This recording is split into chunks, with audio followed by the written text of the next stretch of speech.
In a world where actions often speak louder than words, a recent decision by the US government has sent a deafening message to the global community. Amid escalating tensions in the Middle East, the United States has chosen a path of strategic restraint, opting not to participate in a reprisal strike against Iran following its unprecedented airstrikes on Israel. This surprising turn of events began with Iran's first direct offensive against Israel, a move that sparked international condemnation.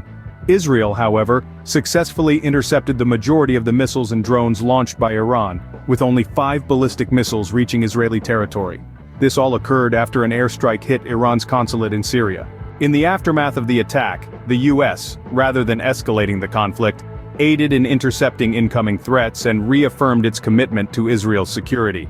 President Biden, in discussions with Israeli Prime Minister Benjamin Netanyahu, assured that the US would stand by Israel but would not partake in a direct reprisal strike against Iran. This decision was not taken lightly. It came after a series of hostile operations by Iraq-based group Kataib Hezbollah against US troops, culminating in a deadly drone attack in Jordan. Despite mounting pressure for a more aggressive response, President Biden held firm, aiming to prevent a wider conflict. Simultaneously on the home front, Republican hawks were advocating for strikes inside Iran, holding Iran responsible for supplying weapons. However, Biden's administration stood its ground, warning of the potential for escalation and the devastating consequences of a broader regional conflict. This decision, though met with mixed reactions, marks a significant shift in US foreign policy, highlighting a preference for diplomacy over military action. The US has chosen a path of restraint, aiming to foster stability in a region often marked by volatility.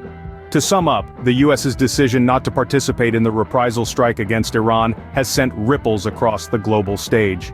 It's a decision that showcases the power of restraint and diplomacy in a world that's all too familiar with conflict. It's a reminder that sometimes the most powerful action is choosing not to act at all. And it's a move that could potentially reshape the dynamics of Middle Eastern politics for years to come. Thank you for watching. Don't forget to like and subscribe.